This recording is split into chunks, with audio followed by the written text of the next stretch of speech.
On Sunday night, the U.S. president announced his envoy to regions in war, Steve Witkoff, will travel to Moscow this week to try and persuade Vladimir Putin to accept or embrace a ceasefire.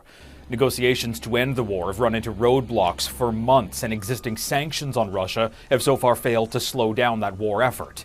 The U.S. is hoping a new deadline will make an impact with the threat of financial penalties, this time around going far beyond Russia's borders.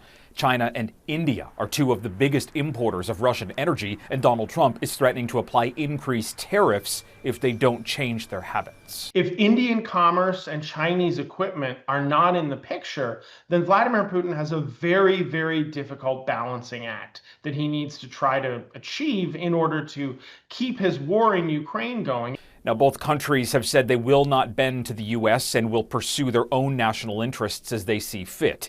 And Trump didn't provide details on what that tariff might look like. So it's a lot of people being killed in that ridiculous war. Russian interests are the driving motivator for the Kremlin. For Ukraine, it's sovereignty.